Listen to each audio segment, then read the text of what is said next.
لڑکی کتنی ہی اچھی کیوں نہ ہو کتنا دیتے. فلاں نے ہم کو 20 تولے کہا تھا تم 25 دو، فلاں نے 30 کہا تھا تم 40 دو، گھر دو، اسکوٹر دو، فلاں دو، یہ دو وہ دو. اللہ کی پناہ.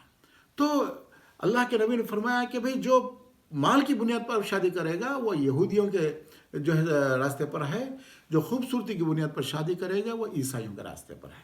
اور پھر تیسری چیز کہ جو خاندان کی بنیاد پر ہم شیخ، ہم سید، ہم پٹھان، ہم فلاں، ہم انصاری، ہم فلاں پنصاری، تو خاندان کی بنیاد پر جو شادی کرتا ہے حدیث میں آیا ہے کہ وہ مشرکوں کے راستے پر ہے. چونکہ مشرک ہے ایسا کرتے ہیں، ان کے پاس طبقاتی نظام ہے کہ ہم برہمن ہیں، ہم چھیتری ہیں، ہم شودر ہیں، ہم فلاں ہیں.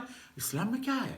لا الہ الا اللہ محمد رسول اللہ جس نے پڑھ لیا وہ بس مسلمان ہے، وہ کسی بھی خاندان سے تعلق رکھتا ہو. تو ہمارے پاس شیخ سید آج کل ہمارے ہاں تو اللہ کی پناہ، ارے بھائی پٹھانوں کو شیخوں کو نہیں جمتا، سیدوں کو ان کو نہیں جمتا، شیخوں کو نہیں جمتا، بیگوں یہ کیا باتیں ہیں؟ اگر ہمارے پاس ایمان ہے، اسلام ہے تو سب جمے گا. اگر وہ نہیں ہے تو نہ پٹھان کو پٹھان سے جمے گا، نہ شیخ کو شیخ سے جمے گا، نہ سید کو سید سے جمے گا، نہ بیگ کو بیگ سے. اصل مسئلہ ایمان کا ہے. اللہ پر ایمان، آخرت پر ایمان، رسول پر ایمان، قرآن پر ایمان، تقدیر پر ایمان. یہ ایمان اگر ہے تو ایک کوئی بھی دھیڑ چمبار بھی اگر کوئی لڑکا اور لڑکی کلمہ پڑھ لے لا الہ الا اللہ محمد رسول اللہ تو اس سے بھی نکاح ہو سکتا ہے. تو پھر کیا خاندان کی باتیں کرتے ہیں؟ تو یہ جو ہے خاندان وغیرہ اس چیز کی کوئی اہمیت اسلام میں نہیں ہے. اسلام میں ہے تقوی، دینداری، پرہیزگاری، اخلاق. یہ چیزیں دیکھنے کی ہے. تو جو ہے اگر کوئی ایسا لڑکا آ جائے یا لڑکی کا پیغام آ جائے تو اللہ کے نبی کا فرمان ہے کہ اگر کسی کا پیغام تمہارے پاس آ جائے جس کے دین اور اس کے اخلاق پر تم کو اطمینان ہو جائے تو قبول کر لو، ورنہ زمین میں فساد پھیلے گا. کیوں کہ نیک لڑکے کو نیک لڑکی نہیں ملی اس کی زندگی جہنم بن جاتی ہے. اسی طرح نیک لڑکی کو نیک لڑکا نہیں ملا اس کی زندگی جہنم بن جاتی ہے. آج ہم جو ہے مال و دولت کو، خوبصورتی کو اور جو خاندانوں کو، جائیدادوں کو دیکھ کر جو شادی کرنے کا ذہن میں بٹھائے، جس کی وجہ سے ہر گھر میں پریشانیاں، لڑائیاں، جھگڑے، شادی ہونے کے 4 مہینے 6 مہینے سال میں طلاقیں وغیرہ ہو جا رہے ہیں. وجہ کیا ہے؟ ہم نے دین کو، اخلاق کو بیس نہیں بنایا ہے. لہٰذا تو ہم کو دین کی بنیاد پر شادی کرنا چاہیے. دوسری بات، آج کل شادی کرنا ہے بولے تو پہلے دیکھنے جانا ہے. اچھی بات ہے، دیکھنا چاہیے. کون دیکھنا چاہیے؟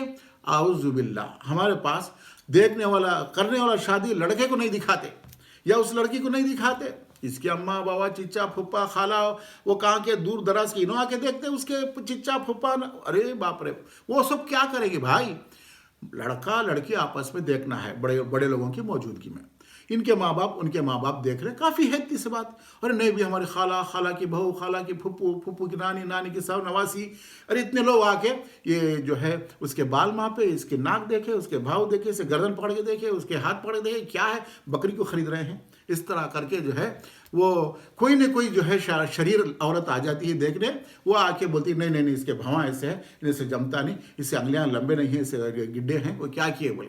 تو بہرحال یہ سب شرارتی کام ہے. لہٰذا میں گزارش کرتا ہوں کہ لڑکی کو دیکھنے کے لیے صرف لڑکے کے ماں باپ جائیں، یا لڑکے کو دیکھنے کے لیے لڑکی کے ماں باپ جائیں، یا لڑکا لڑکی کو دکھا دیں، چاہے تو آپس میں بات بھی آمنے سامنے ہی کرا دیں. یہ بس کافی ہے. پورے خاندان کو لے جانا، ارے بڑا جب میں اسے نہیں بولے تو انہیں کیا سمجھتا، چچا کو نہیں بولے تو کیا سمجھتا، جو ایسا سوچتے ہیں انہیں صحیح رشتہ دار نہیں ہے، غلط ہے وہ چیز. صرف لڑکا لڑکی پسند کرنا ہے یا ان کے ماں باپ جن کے انڈر میں ان کو رہنا ہے، بس اتنا ہے دیکھنے کے معاملے میں. اب رہی منگنی. منگنی کا مطلب کیا ہے؟ منگنی کا مطلب یہ ہے کہ آپ اپنی لڑکی کو ہمارے لڑکے کو دو، یہ بات کرنا چاہتے ہیں، یا ابھی آپ کے لڑکے کو ہماری لڑکی کو دو، یہ بات کرنا. بیٹھ کے بات کر لو. نہیں، منگنی کا مطلب آج کے زمانے میں، کڑپے کی زبان میں، منگکھانا ہے.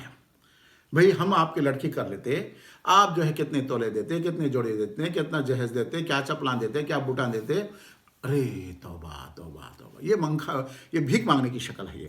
یا پھر دلال رکھیں. آج کل جو ہے آپ رشتہ لگائیں گے تو تم کو جتنا بھی ملے گا بھیک میں، اس کا 10% ہمارے کو، کہیں 10% ہے، 5% ہے، 7% ہے، رقم مختلف قسم کے ہے. تو یہ جو ہے دلال بھی آج کل سمجھ میں پائے جاتے ہیں، رشتہ لگانے والے.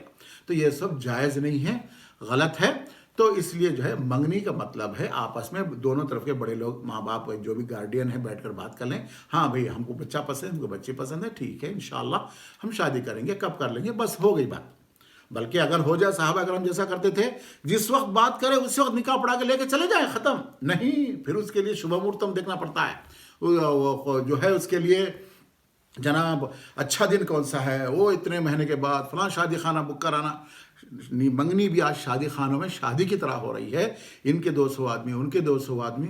اللہ کی پناہ، سب جائز نہیں ہے، فضول خرچی ہے، شیطانی کام ہے، جو قرآن کے الفاظ میں وَلَا تُبَذِّرْ تَبْذِيرًا، فضول خرچیاں مت کرو، اِنَّ الْمُبَذِّرِينَ كَانُوا إِخْوَانَ الشَّيَاطِينَ. لہٰذا یہ منگنیاں ختم کرو، منگنیاں اس طرح سے نہیں ہونا چاہیے. منگنی کا مطلب جا کے ان کے گھر میں بات کر لیا، ہو گئی بات، وہی منگنی ہے.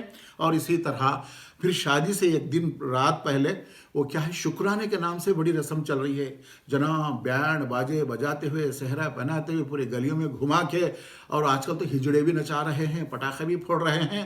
یہ سب فضول کام ہے، شیطانی کام ہے. اور ہر شادی کارڈ میں منگنی کیا ہو، شکرانہ شکرانہ شکرانہ نام کی کوئی چیز ہے ہی نہیں. میں تو کہتا ہوں کہ شکرانہ کا مطلب ہے کہ رات بھر دولہا دولہے کی اماں باوا بھائی میں سب نمازیں پڑھو، اور اسی طرح دلہن کے گھر والے. یہ شکرانے کا مطلب کیا ہے، بے پردگی ہونا، گھر میں سب ملنا، رات بھر جاگنا، فجر کی نمازیں چھوڑنا. یہ شکرانہ نہیں ہے، ناشکرانے ہے. لہٰذا شکرانے بند کیجیے، آئندہ کوئی شکرانے کا پروگرام مت رکھیے. اور اسی طرح نکاح کی جو محفل ہے، عقد نکاح ہے وہ، تو اس کو جو ہے آپ فجر کے بعد بھی کر سکتے ہیں، ظہر کے بعد، عصر کے بعد، مغرب کے بعد، عشاء، کسی بھی نماز کے بعد کر لے سکتے ہیں. وہ گھر میں بھی ہو سکتا ہے، مسجد میں بھی ہو سکتا ہے، کیونکہ حدیث میں مسجد کا ذکر آیا ہے. اعلان النکاح وجعلوہ فی المساجد، نکاح کا اعلان کرو اور اس کو مسجدوں میں ادا کرو. تو اس لیے مسجد میں ادا کریں تو اچھا ہے. اگر کوئی مجبوری ہے، مسجد نہیں ہے اس علاقے میں، تو گھر میں بھی ہو سکتا ہے، لیکن مسجد میں کرنا بہتر ہے، افضل ہے. تو نکاح ہو جائے، نکاح میں نہ کوئی سیرے کی ضرورت ہے، نہ بینڈ کی ضرورت ہے، نہ باجے کی ضرورت ہے. مسجد میں جانا ہے، بیٹھنا ہے، قاضی صاحب نکاح پڑھا دیں گے. افسوس کہ آج کل کیا ہو رہا ہے، نکاح 11 بجے کارڈ میں ڈالتے ہیں، 2 بجے تک دولہا مسجد کو یا گھر کو جہاں بھی شادی نہیں پہنچتا ہے. وجہ کیا ہے کہ جب تک دلہن والے ناشتہ نہیں بھیجیں گے، وہ کھانے تک وہ نکاح کو نہیں آئے گا. ناشتہ یہ خود اپنے نہیں کھا سکتے بھکاری، وہ دلہن والے بھیجنا ہے ان کے 100-200 آدمیوں کو. پھر دلہن والے لنگی بھیجے تو پہنے گا، وہ صابن بھیجیں گے تو نہائے گا، وہ ٹاول دے گا تو سر پہنچے گا نکاح کے دن. یہ کیا بے ہودگی ہے، یہ سب ختم ہونا چاہیے. تو نکاح سیدھا سادہ مسجد میں بہتر ہے. عصر کی نماز کے بعد رکھ لیں تاکہ کوئی کھانے کا ٹائم نہ ہو. عصر کی نماز کے بعد اعلان کرے بھائی نکاح ہوتا، 5 منٹ بیٹھ جائے، نکاح پڑھا دے، مبارکباد دے لیں، وہ کھجور مٹھائی جو بھی ہے بانٹ لیں، آج کل کے سب چائے بسکٹ رکھ لیں، ختم ہو گیا معاملہ. مغرب تک مبارکباد ہو جائے گی، مغرب نماز پڑھ لیجیے، دلہن کو لے کر گھر چلے جائیے. پھر کوئی جلوہ ٹلوا بلوا نہیں ہوگا جو بے ہودہ چلتی ہے ہمارے پاس رسم جلوے کے، وہ سب ختم. صرف رہ جاتا ہے ولیمہ. ولیمہ جو ہے دلہا میاں اپنے گھر میں اس دن کر لے، دوسرے دن کر لے، تیسرے دن کر لے، چوتھے دن کر، اس کی سہولت کے مطابق کر لے. اور وہ 10 آدمیوں کو کھلا سکتا ہے، کھلا لے، 100 آدمیوں کو کھلا سکتا ہے، پورے گاؤں کو کھلا سکتا ہے، اس کی طاقت کے مطابق ہے. اب اس کے لیے جناب شادی ہو رہی ہے کہیں جو ہے، مثلا کڑپا میں شادی ہو رہی ہے، اب پھپھو آنا ہے حیدرآباد سے، چاچا آنا ہے کلکتہ سے، ماموں آنا ہے کویت سے. کیا کریں گے سارے لوگ آ کے جو ہے، یہ کیا فرشتے ہیں یہ؟ آگے کیا کریں گے؟ اتنا پلاؤ کھائیں گے، وہ پلاؤ اپنے گاؤں میں نہیں کھا سکتے. یہ غیر ضروری چیزیں گاؤں پر سے گاؤں بلانے کی. شادی میں کارڈ بھی اسی طرح کرتے ہیں، 200 400 500 1000 پرنٹ کرا کے گلی گلی گاؤں گھوم کے تھک جاتے ہیں. تو یہ چیزیں بند ہونا چاہیے. فون پہ جس طرح بات کر لیتے ہیں، کویت میں بیٹھ کر انڈیا بات کر لیتے ہیں، انڈیا میں بیٹھ کر امریکہ بات کر لیتے ہیں، مان لیتے ہیں ان باتوں کو. اسی طرح شادی کے لیے بھی رشتہ داروں کو فون کر کے دیکھو فلاں دن ہمارے بیٹے کی شادی ہے، جن کو بلانا ہے بلا سکتے ہیں. یا پھر آج کل اخبارات ہیں، ٹی وی چینلز ہیں، اس میں ڈال دیجئے فلاں کے لڑکے کو، فلاں کی لڑکی کو شادی فلاں تاریخ کو ہے، آپ سب لوگ دعا کیجئے، کافی ہے، بس اعلان ہو گیا پورے گاؤں کے اندر. تو اس طرح کم سے کم خرچ پہ آسان سے آسان شادی کرنا چاہیے. اور ولیمہ بھی جو ہے کوئی دکھاوے کے طور پر قرضے لے کر، سود کو لے کر نہیں کرنا چاہیے. اپنی طاقت کے مطابق ولیمہ کر لے، جیسا کہ اللہ کے نے فرمایا کہ ولیمہ کرو. عبد الرحمن بن عوف کو فرمایا اللہ کے نبی نے، خواہ ایک بکری ہی کیوں نہ ہو.